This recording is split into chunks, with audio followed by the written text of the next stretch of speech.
کیا آپ جانتے ہیں آنکھوں کو روح کی کھڑکی کیوں کہا گیا ہے؟ بچپن میں اکثر میرے ذہن میں ایک سوال سا آتا تھا، یہ جو آنسو ہوتے ہیں نا، یہ آتے کہاں سے ہیں؟ جب میں بڑا ہوا، کچھ واقعات زندگی میں ایسے ہوئے، کچھ لوگ زندگی میں آئے، بچھڑ گئے، پھر اللہ پاک آپ کا دل توڑتے ہیں، پھر ٹوٹے ہوئے دل سے آپ کی آنکھیں نم ہوتی ہیں، آپ کو اپنی ذات کے متعلق بہت سے رازوں کا پتہ چلتا ہے۔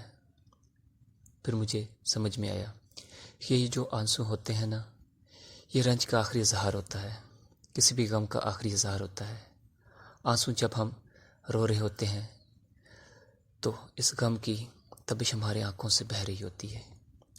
جب بھی آپ کے ساتھ کچھ ایسا ہوتا ہے جس سے آپ اندر سے ٹوٹ جاتے ہیں تو اس کا درد آپ کی آنکھوں سے عیاں ہوتا ہے، اس کو آپ چھپا نہیں پاتے۔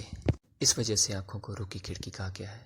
وہ کبھی بھی غلط نہیں ہو سکتی، یہ کبھی جھوٹ نہیں بولتی، لیکن اس سے بھی بڑی ایک اذیت ہوتی ہے کہ آپ رونا چاہتے ہیں لیکن آپ رو نہیں پا رہے۔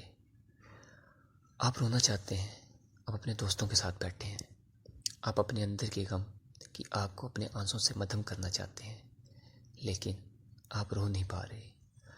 اس اذیت میں آپ کو اپنے چہرے پر ایک فیک مسکراہٹ لانی پڑتی ہے، اپنے آپ کو خوش دکھانا پڑتا ہے۔ کہتے ہیں اذیت، میرے خیال سے اس سے بڑی تکلیف اور اذیت کوئی ہو ہی نہیں سکتی۔ یہ اذیت صرف مجھ پر ہی نہیں بلکہ آپ بھی اس سے گزرے ہوں گے۔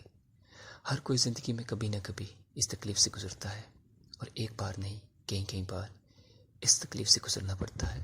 اس سے ایک بات سمجھ میں آتی ہے کہ ہنسنا بھی ایک تکلیف ہے اور رونا بھی ایک تکلیف ہے، لیکن آنسو ایک بہت بڑی نعمت ہے، اور بہت بڑی نعمت۔ اس وجہ سے آنسو کو روح کی کھڑکی بولا گیا ہے۔ یہی تو وجہ ہے اللہ پاک کو وہ لوگ بہت پسند ہیں جو آنکھ کبھی نم نہیں ہوئی، جو دل کبھی توڑا نہیں گیا، وہ کبھی سمجھے ہی نہ کہ وہ اللہ کے قریب جا سکتا ہے، کیونکہ یہ تکلیف محسوس کرنے کا، غم برداشت کرنے کا آخری لمحہ ہے۔ جب بھی آپ کا دل کرتا ہے رونے کا تو اس کو اپنی کمزوری نہ سمجھے، بلکہ آپ خدا کے خاص بندوں میں سے ہیں۔ میں تو خدا سے ہمیشہ یہی دعا کرتا ہوں کہ اے اللہ، مجھے انہی لوگوں میں سے رکھ جن کو تکلیف دی گئی، جن کا دل توڑا گیا، کیونکہ میں نے جو کچھ تکلیف یا غم میں سیکھا، ہو سکتا ہے یہ میں نہ سیکھ سکتا۔ اکثر جن لوگوں کے دل ٹوٹے ہوتے ہیں نا، بہت گہرے ہوتے ہیں، ان کی خاموشی میں بہت بڑے راز ہوتے ہیں، وہ کیفیات کو محسوس کر جاتے ہیں۔ لیکن اگر آپ یہ سب محسوس نہیں کر سکتے تو شاید اللہ پاک نے آپ کو اس غم کے سفر سے گزارا ہی نہ ہو، جس سے انسان کے اندر کی بہت سی صلاحیت اجاگر ہو جاتی ہیں۔ میں یہ نہیں کہہ رہا کہ آپ کی زندگی میں کوئی غم نہ آیا ہو، لیکن ایسا ہو سکتا ہے آپ کے 10 غم کسی انسان کے غم کے برابر ہوں۔ یہ تو ذات کے کام ہے۔ تکلیف کا سفر کبھی مایوس کن نہیں ہوتا، بلکہ تکلیف کا سفر تو کچھ نہ کچھ سکھانے کے لیے آتا ہے۔ دنیا داری میں دنیا داروں کے رویے آپ کو توڑ تو دیتے ہیں، لیکن آپ کو ان رویوں سے بہت کچھ سیکھنے کو مل جاتا ہے۔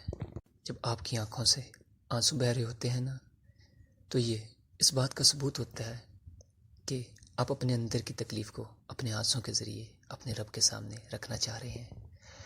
جب انسان اپنے روح کی کھڑکی کو کھول کر اپنے رب کی رحمت کا، اس کے کرم کا انتظار کرتا ہے تو وہ لازماً آپ کی روح کو سکون سے بھر دیتا ہے۔